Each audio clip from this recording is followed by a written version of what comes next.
Hey everybody, it's me, Liz. I first want to just thank all of you that have already watched my first 2 episodes of Behind the Lockbox. I hope that they were somewhat enjoyable, but today I want to talk about something a little different. So a lot of people think that real estate agents have a very glamorous life. Like our life can be glamorous. We see so many gorgeous homes. I can't even tell you some of the gorgeous homes I've seen. Just stunning, beautiful. As a matter of fact, I have one listed right now. And so in many ways, our life is incredibly glamorous. Sometimes I get to take trips to Vegas and, celebrate and go out with all of my colleagues. But what a lot of people don't realize is that we do a lot more than just look at really beautiful homes. And we see so many things. So today, I thought I'd share with you a few of my favorites. I've had many buyers say to me, Liz, you should write a book about everything you've seen and experienced. And then many of them ask if they can be in the book, if our experience is crazy enough to be in the book. The book topics are getting very long. Very long. There's so many things that I could share with you. But today I'm just going to share a few of some of the most unusual, unique things that I've seen in this business. And I'm sure there's going to be plenty more.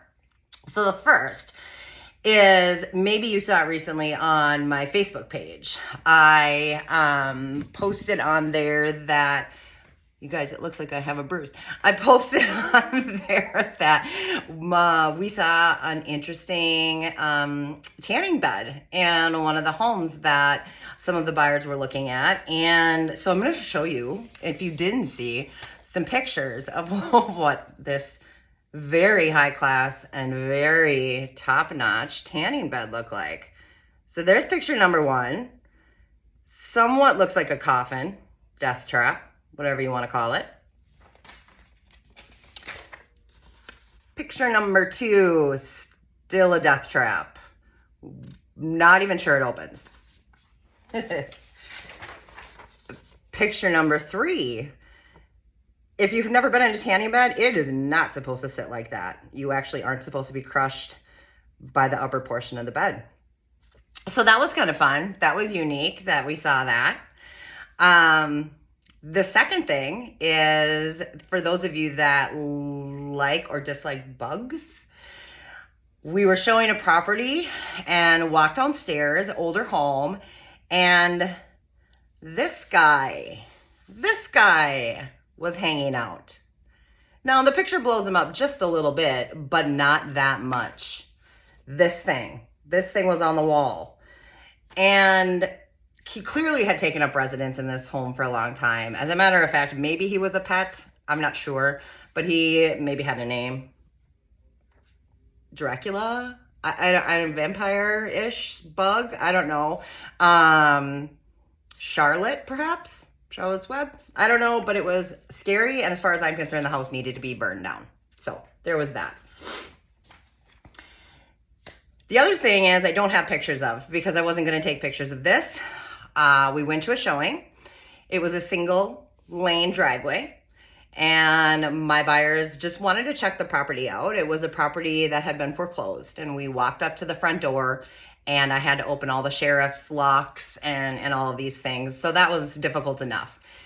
Once we got in, I won't even go into what this property looked like. I don't know what happened there, but I assure you there were incredible amounts of illegal activities going on there. But what made this showing less than ideal and incredibly scary, which is just a reminder for anyone, but also for agents, that we have to take our safety in the highest regard, is when we went to leave on the long, thin driveway, we had been blocked in by a very old truck that had 2 men in it, and they got out, and we luckily, there were 4 of us, and luckily we were kind of strength in numbers, but it was probably one of the more scary circumstances, situations I've been in since I was an agent. And they wanted me to let them back into the house. When we said, no, we can't do that. We can't let you into this house. Obviously, they didn't own it. It was owned by, had already been taken by the bank. They didn't want to move. They blocked us in. And again, it's hard to describe, but it was so incredibly scary. They finally were willing to move and let us out. But I just thank goodness every day that I was not alone with my clients at that showing, because my heart was racing. So not only do we see unusual things, but a lot of times, we can, run into things that can be a little bit scary and perhaps unsafe. So there are a lot of precautions they teach us. And unfortunately, pulling all the way up to the garage is not your best bet in case you were to get blocked in.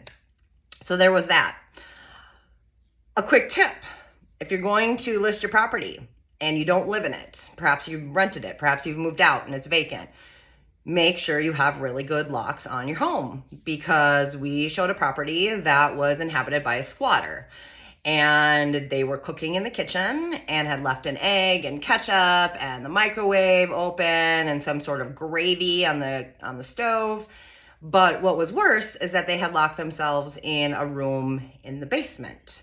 Of course, we didn't know at the time that this property was vacant, because there were, still furniture. So again, if you ever decide to sell your property or rental or anything like that, please make sure that you have good security, because we just never know what we're going to encounter when we walk in. And in this case, it was squatters, or at least one squatter. At the same property, we went upstairs, and again, tip, and there was drug paraphernalia everywhere. I won't go into details about some of the items, and quite honestly, I didn't really know what they all were, but some of the people that were with us did. And so suffice it to say, it's not the best way to sell your home. And of course, I did let the agent know that they should probably clean that up and maybe remove the person living in the basement. So just some tips. I also get asked quite often if I've ever seen a room similar to that in the book 50 Shades of Grey, the Red Room, if you've read the books. And while I have not found a red room yet, specifically, I have seen many things that could actually go into a red room. I've been in a property that was vacant or being rented, and there was a room that was just mattresses lining the area. And I don't mean mattresses that were being stored, so we'll just leave it at that. But yes, I have seen some things that, adult entertainment, let's put it that way. And again, not ideal if you're trying to sell a house. Oh, also, fix your doors.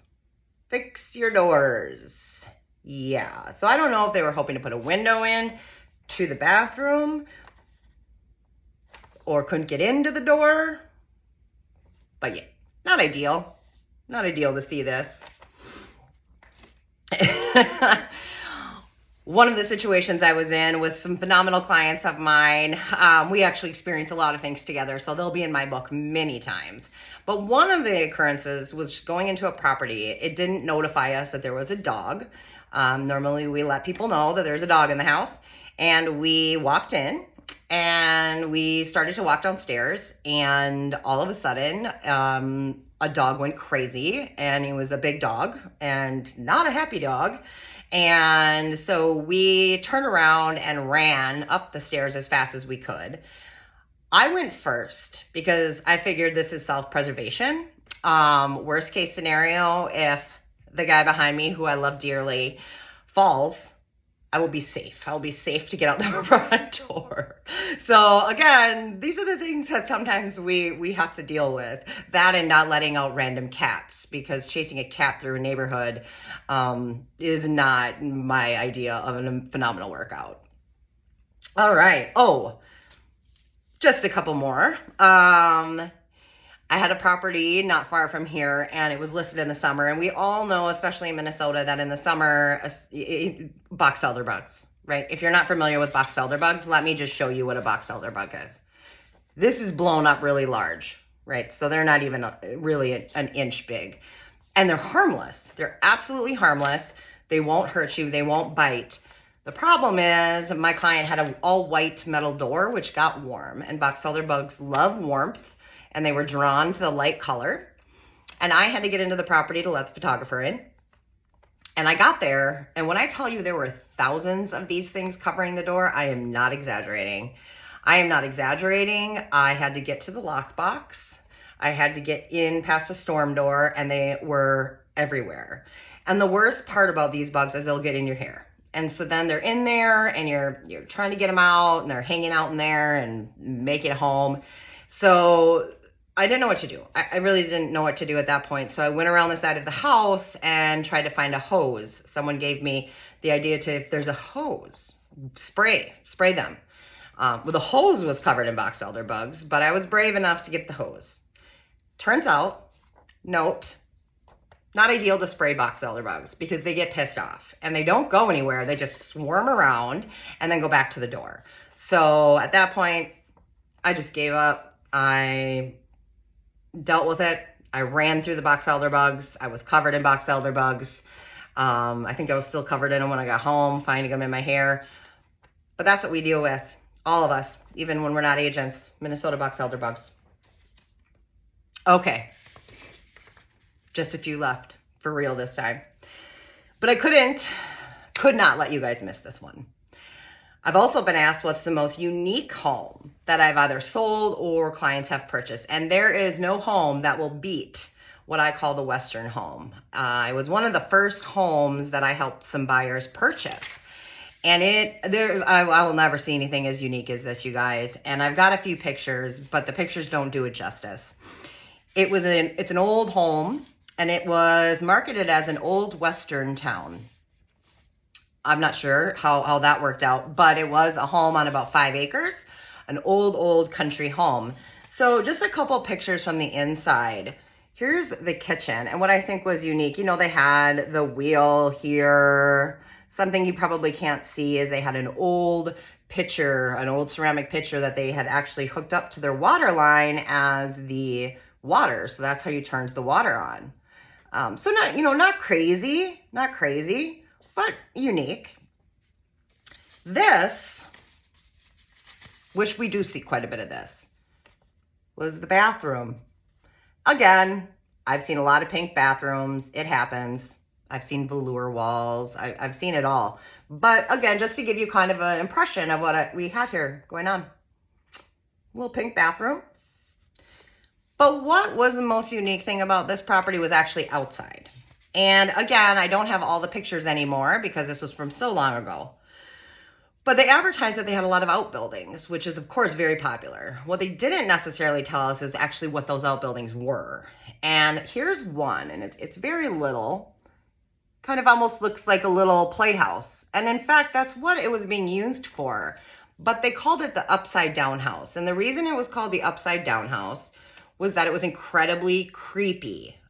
They had taken small furniture, mini tables, mini beds, dolls, and they had adhered them all to the ceiling facing down. So when you walked in, you had a doll that was laying in a bed staring at you next to her table that was also upside down. So there was nothing down here. Nothing. It's all up here. I don't know why. And finally, at that same property, again, they did not mention this. We went into one of the other buildings, and I thought it was odd because at the top of the building, there was something sitting up there, and we walked in, and it was a little bigger than the one I just showed you.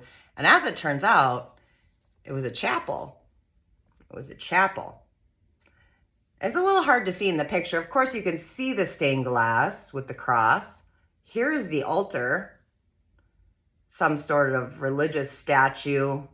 There were things on the altar, but we decided that by the time we got to about right here, we had gone far enough, and we turned around and hightailed it right out. What was more odd about this little mini church was that sitting on top of it, that you can't see, was a giant wooden vulture. A vulture. Giant wooden vulture. Top of the church. So I don't know if my clients still have these buildings up, but I'll never see anything like this again.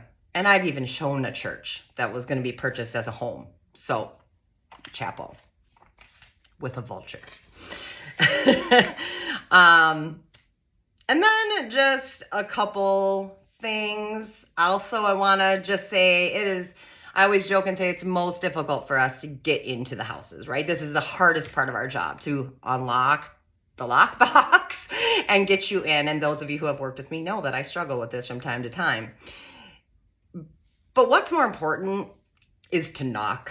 Even if it's your showing time, make sure your agent knocks, and I hope your agent is me, but make sure your agent knocks, because I didn't. I unlocked the door and I went to open it, and there was a woman in her robe, just her robe, standing on the other side of the door.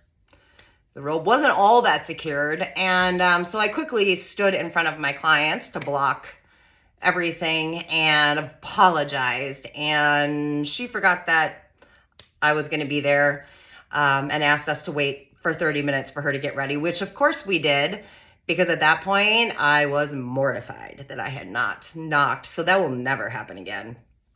Never. Similarly, we opened a door with the key after knocking at a property and walked in and started looking around and found an old man sleeping in his bed. It was middle of the day. He never woke up. I mean, he was alive. Like, I could tell he was breathing. There was no situation. But again, just making sure you know what's going to happen in the house.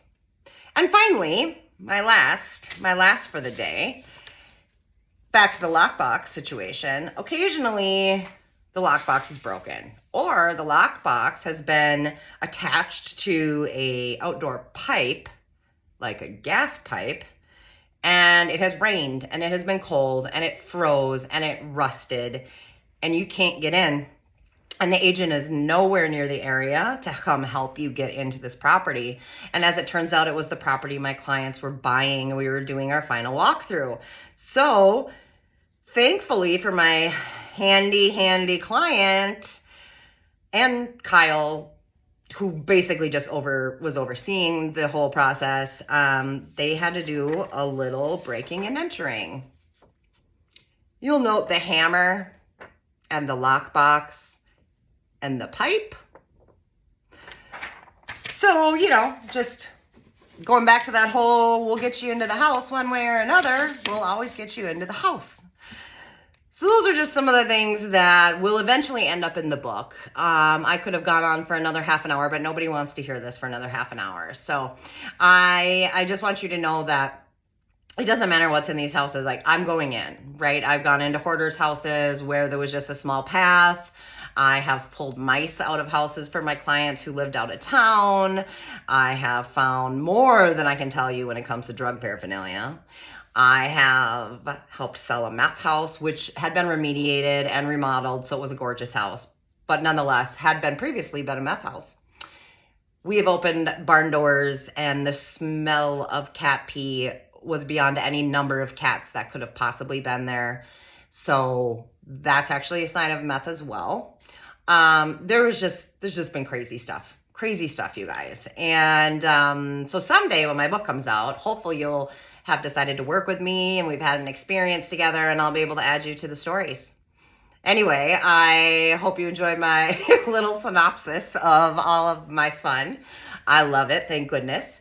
And check out my video next week, because I think it's going to be a good one. Thanks, guys. Bye.